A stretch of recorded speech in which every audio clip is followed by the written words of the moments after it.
My point has always been, if you are doing the right thing, then you'll have no reason to hound the media and even some staff of Parliament. Just do the right thing, and you'll not have any problem with the media. The 4 commissioners of Parliament received a second service award of 400 million shillings each. The 4 commissioners, as we know them, the Honorable Joel Ssenyonyi, Honorable Esther Afoychan, the Honorable Prosi Akampulira Mbabazi, and the Honorable Matthias Mpuga. This money was apparently intended to see them through the campaigns. And to avoid a paper trail, this money was received through the Parliamentary SACCO. Now, these people, through their agents, have been recently, and specifically last week, been spreading propaganda that I also received a service award.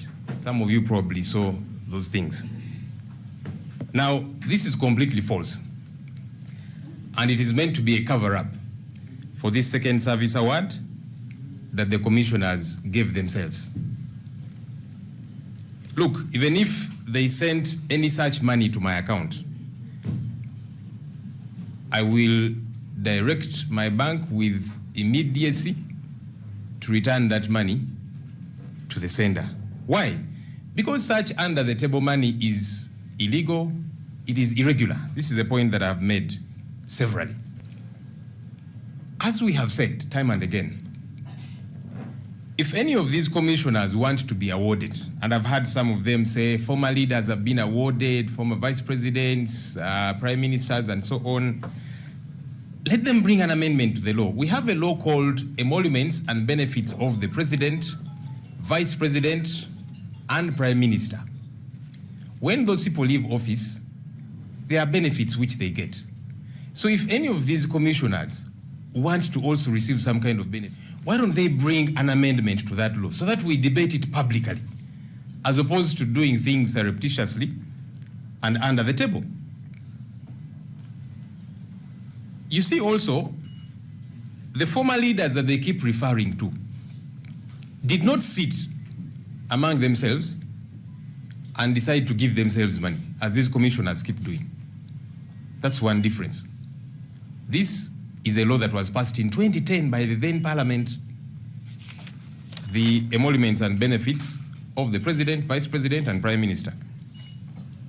But also, the awards received by these former leaders were received after they left office, not when they were still serving, like these commissioners keep doing.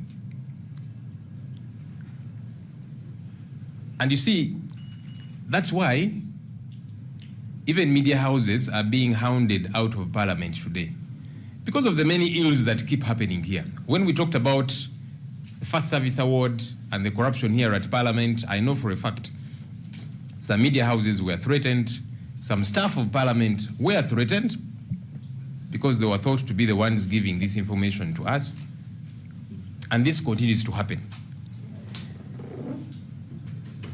My point has always been, if you are doing the right thing, then you'll have no reason to hound the media and even some staff of Parliament. Just do the right thing, and you'll not have any problem with the media. NTV, Daily Monitor is the latest victim. We don't know which media house might be next. Why? Because the media keeps exposing the ills that are happening among leaders. Just do the right thing, and you'll not have a problem with the media, you'll not have a problem with some of your staff, because I know for a fact that some staff have been threatened severally for dismissal, and some even worse, have been threatened to be harmed, because they are thought to be the ones who keep availing this information to us. Obviously, we get it from reliable sources, and that's why it is credible. But we condemn, again, this behavior. Previously, I wrote to the IGG, then the Honorable Betty Kamya, after the First Service Award and the corruption that was happening here at Parliament, and she promised that she will come and investigate. She never did. So I I'm not going to write to the IGG again, the current one, because I know for a fact they will not investigate these matters. They will not pick interest. But it's important that we are accountable to the people of Uganda. My duty here is to keep the government in check. How do I do it? When there is an ill happening, I'll expose it so that the public knows. It's important. Ultimately, we are accountable to the people of Uganda.